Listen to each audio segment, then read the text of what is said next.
Hello everybody, we are back in the car and a quick update for you guys today. Not only will you just have this review where I'm going to give you my immediate thoughts because I just have to talk about this game yesterday, but we will also have a debrief tonight at 8 o'clock. If it's not tonight, it will be tomorrow, but exciting news, it will be audio based, so you will be able to get it on Spotify, on iTunes, on all of your favourite podcast providers. Alongside that, another exciting thing coming this week is the fact that the debrief will be out twice because Leeds United have Crystal Palace on Tuesday at 7:45. We will be doing a debrief live Wednesday, 8 o'clock. So 2 debriefs this week.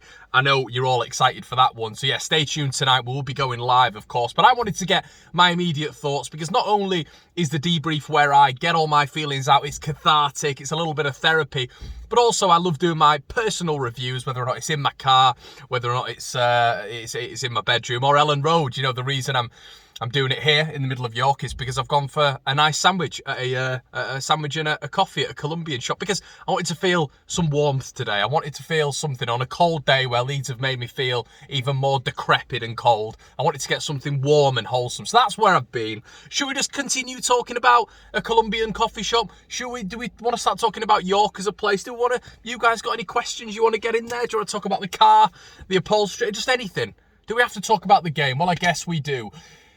Leeds United drawing to Brighton in the most flip-flop way possible. Leeds having a decent outing in the first half last time with no players readily available to us. The second half, once again, first half FC, first half United. The first half last week was good. It was great. Leeds were brilliant. Leeds were in control. But game management came to the fore again. Leeds completely bottled it. And we lost that second half to Tottenham Hotspur. They went on to win the game. 0 game management. Now, yesterday, you were thinking, players back, Rafinha, Rodrigo, back into the fold. You know, we've got players readily available now. The bench looks a tiny bit stronger than what it normally looks like. Well, what it looked like against Tottenham Hotspur at the last weekend. But we got into it and it was, you know, you'd think to yourself, Leeds are in a stronger position going against the Brighton side who haven't won in 7. We have a horrible record against Brighton. We'd had a little bit of discussion at the start and we'd spoken about tactically what Leeds need to do from an idiot's perspective. Me, an idiot who just watches the game, has no tactical footing in the game, has never coached or anything like that. And we just picked certain elements where Leeds were maybe going to struggle. The right-hand side, Tariq Lamptey was going to come back in after being out injured for a while. And what did we say on here? What did we say on the debrief? Do not, not even on the debrief, or on the preview of the show, do not start Cooper and Firpo on that left-hand side against Tariq Lamptey, arguably in the top 3-4 right-backs in the division. So what happened?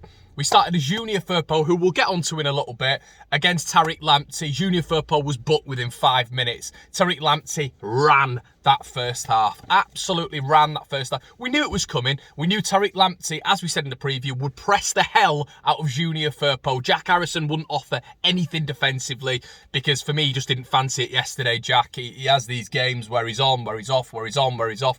Emerson Royale last weekend is a poor fullback. Fancied it against him, but Joel Veltman, he didn't fancy it against him on that side. Him and Tariq Lamptey as a duo. And the reason I say that is he didn't fancy it is because he got in great positions where he could have taken the fullback on, where last weekend he was taking the fullback on. This weekend or yesterday he didn't fancy it. He was just going back to Forshaw every single time, going back to Firpo every single time, taking the easy option, which I have been a big critic of Jack Harrison sometimes. I know he's got credit in the bank from last season, but I judge him game by game by game. Just don't think he's done enough again this season. He's been given so much opportunity to do things and it's just so inconsistent from him. But I'm not just blowing it on Jack Harrison because the entire squad is so inconsistent at the minute. Starting 11, what did we see in the starting 11? Well, we saw Joffy dropped, Joe Gelhardt, don't know why that was the case, but Joffy was dropped. Joffy, for me, last weekend's Tottenham Hotspur was able to hold the ball up really, really well. I thought he was able to link the midfield and the attack really, really nicely. And he actually did a great job linking not only the central midfield with the attack, but the wingers with the attack. And he was a great sort of a medium between those two. I thought he was fantastic. Didn't deserve to be dropped, but we all knew, we said it on the preview, he's going to be dropped for Rodrigo. Rodrigo coming back in, never hits the ground running straight off. Yesterday, I thought he looked sluggish. I didn't think he looked fit. And from moment one, Basuma was getting the absolute run on him. But the man-marking system, I've never seen a man-marking system where you don't man-mark. Does that make sense? You've got a man-marking system where you don't man-mark. So Basuma was having the freedom of the Amex to be able to dictate play in and around that central space. Basuma, who could have gone from Brighton to Arsenal and PSG, who were interested in him for 60, 70 million. We specifically put Rodrigo on Basuma. Basuma ran him ragged. There was a really good link-up play between Basuma and Tariq Lamptey, which was the feature of the first half. Leeds United should have been 2-0 down within 10 minutes. Neil Maupay missing an open goal. And I believe it was either Lamptey or someone from that right-hand side, might have been Jakob Moder, hitting the post. And Leeds were completely all at sea. We were in mayhem mode. Mayhem Marcelo mode, where we don't know what's going on. Players are jogging everywhere. Players are sprinting everywhere. Sorry, headless chickens. There doesn't seem to be any idea who's going where. And Bielsa alluded that in his post-match press conference. He essentially said it was sporadic in the first half. It looked a little bit disjointed. Well, why is it disjointed? Why is it disjointed? Why are we spending all week and going to a game like this and looking levels apart from Brighton in that first half? Levels apart. Why is that a thing? Why does this continue? Why is it just a consistent theme of this happening? There's a consistent theme of Leeds being inconsistent in so many departments. And I will say that, you know, when you go to Jermaine Beckford at halftime, and Jermaine Beckford is the most positive Leeds fan around, and Jermaine Beckford is speechless, completely speechless. And he said, yeah, that wasn't good, was it? That wasn't good. I didn't enjoy that one. That's Jermaine Beckford, who finds a positive out of everything. He couldn't, you know, completely speechless. So first 10, all at sea. And I thought, once again, we'll touch on Junior Firpo. That left-hand side was getting absolutely mauled. The left-hand side, which comprises really when you defended of Liam Cooper, obviously because it veers over to the left when he's covering. You've obviously got Junior Firpo there and Jack Harrison. Now, Jack Harrison wasn't backing Junior up, but Junior... Here's a comparative, okay. Cucurella, who has been brought in this season for Brighton, who has been exceptional. They've got a real high-press system, Brighton. Very, very similar to Leeds in terms of how they play, the style, the theme of how Brighton go into game and how they are off the ball and on the ball. Cucurella has come in. He's had a couple of bouts out of the side, but Cucurella has come in and he's been fantastic. Alan Smith referenced it yesterday on the commentary. It's as if he's just a duck to water in the Premier League. Junior Firpo, and I know he's been ill. I know he's had COVID. I know all these caveats. The caveat, the big C word that I love to say, because there's always a caveat with everything when it comes to excuses. So, but this is a serious excuse. He's had COVID. He's had bouts of illness. But when Junior has been fit, when he's been in the side, we can't. How long are we going to wait to adapt? How long are we going to wait for him to get used to the system? This is something that has to happen now. Now, we mentioned this after 8 or 9 games. We're now getting into 13, 14 games. He has to be adapting now. We cannot be putting Pascal Struijk at left back. That shouldn't be happening. Pascal Struijk, for me, should have started left back because I don't have confidence in Junior Firpo from what I've seen. Every time he's pressed, he goes back to Ilan Meslier because he can't handle the press. His pass percentages, he'll run past the player, do really well, cut inside, getting into a good position up the field, and he'll pass it wayward. It never reaches a man. He is not convincing me from what I've seen so far that he is an adequate replacement for Gianni Alioski. I'm not turning around and saying Gianni Alioski was the answer, but what I am turning around and asking the question of is, if we're getting Junior Firpo, we need to be absolutely positive that Junior Firpo is the right replacement for Gianni Alioski. From what I've seen so far, you take all the caveats out of it, from what I've seen with him on the pitch, West Ham when he was losing his man, Everton when he was all at sea, yesterday when he was getting absolutely mauled, and amongst other performances as well, I'm not convinced. Now, I'm not hanging him out to dry, but there has to be serious levels of improvement. Otherwise, we're going to see Pascal Struijk on that left-hand side covering for him for the rest of the season, because Pascal does an excellent job wherever he is on the pitch. This is another thing why Pascal didn't start initially, because I'm not convinced by Junior Firpo. It's a meritocracy at Leeds United. It's based on performances. If you've played well, you stay in the side. Joe Gelhardt played well against Tottenham, out the side. Pascal Strout played brilliantly against Tottenham and against Leicester, out the side, albeit at left back. We put in a guy who looks completely off it, looks like he doesn't understand the system, hasn't adapted at all, in my opinion, to English football. We put him on the left-hand side against Tariq Lamptey, who is absolutely exceptional on his day, and he had an absolute field day yesterday. So that was really, really poor tactical management for me. I didn't understand that. Another caveat, the big C word, apparently Pascal Strout was carrying an injury. So why did he come on then? If he was carrying an injury, why did he come on and look really, really good in the second half? Why did he still look like one of our best players in the second half? If he's not fit, he shouldn't be playing the game. If he's able to play the game, he comes on at half-time, which he did. So he was able, surely, to play the game, is how I look at it. So overall, the pass accuracy throughout the game was 64%, which is, when you look at metrics after the game, Leeds is normally 80% and above. 64% is absolutely horrendous. And I'll just, touch on like Jamie Shackleton, Dan James, Calvin Phillips. I mean, we'll get onto Calvin in a little bit, but we couldn't find a pass, could we? We couldn't find a pass. I'm watching it and I'm watching it and it's embarrassing. We cannot find a pass. I'm getting pals message me, what is going on here? Where have Leeds United gone? I'm messaging them back saying, I have no idea. For a team who was so elegant, who was so fabulous in possession, who were able to dictate a game, who would dictate the tempo of a game, we can't pass a ball. We can't pass the ball. How are we supposed to get ahead of steam? How are we supposed to build offensive attacks when we can't pass the ball? We can't pass the ball. How are we supposed to get over this whole thing of when teams press us high, we're able to pass our way out of it when we can't pass the ball? It's unbelievable. And we're doing the same thing every single week. There's good spells, don't get me wrong. Tottenham first half. Leicester, we look decent. But then we have a performance like this. We have performances like this, and it's inconsistency continuously.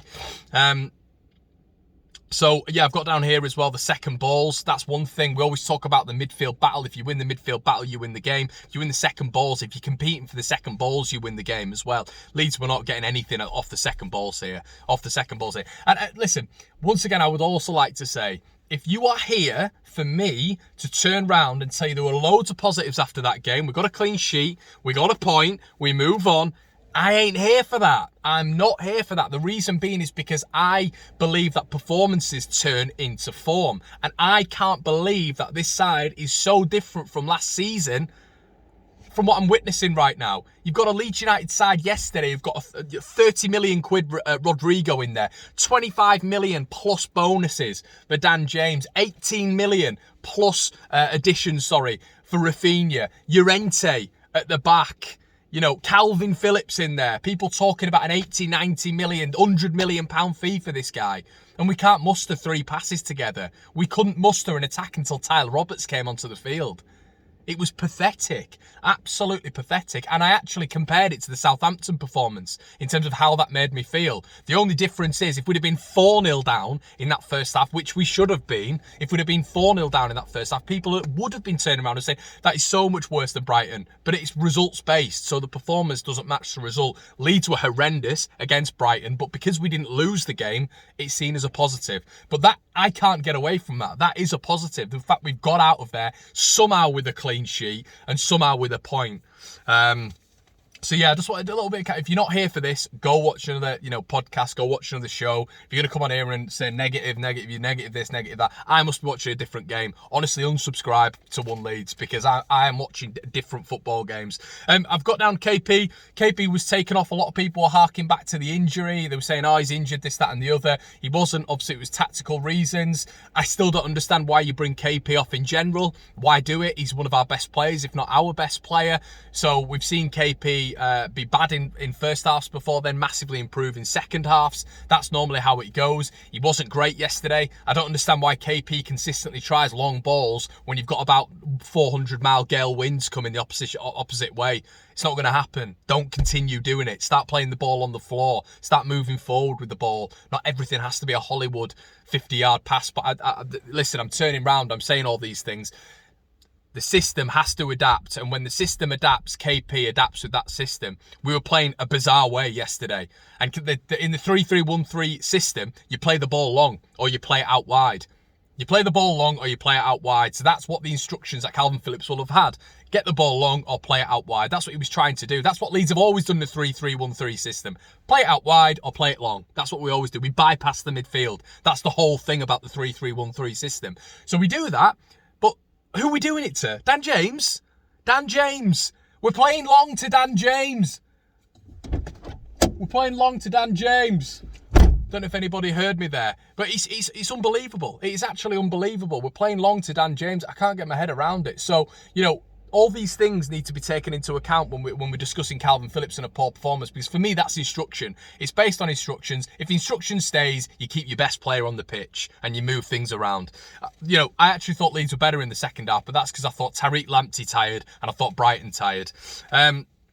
But yeah, the awful finishing of Brighton really hindered them. But another thing as well that I wanted to touch on is, if in this system, and we're not pragmatic, we don't change for me that much in terms of the system. It's always the same thing, week in, week out, whatever the opposition, very predictable. So if you're playing the ball long to Dan James, if you're playing the ball long to Rafinha, when we're talking about second balls, how do you get to second balls, everybody? Well, you have runners. You have runners. You have runners off Rafinha. You have runners off Jack Harrison. You have runners off Dan James.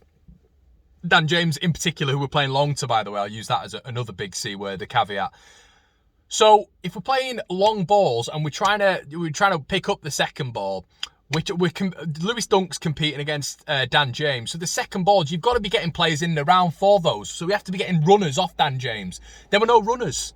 So you're playing the ball long.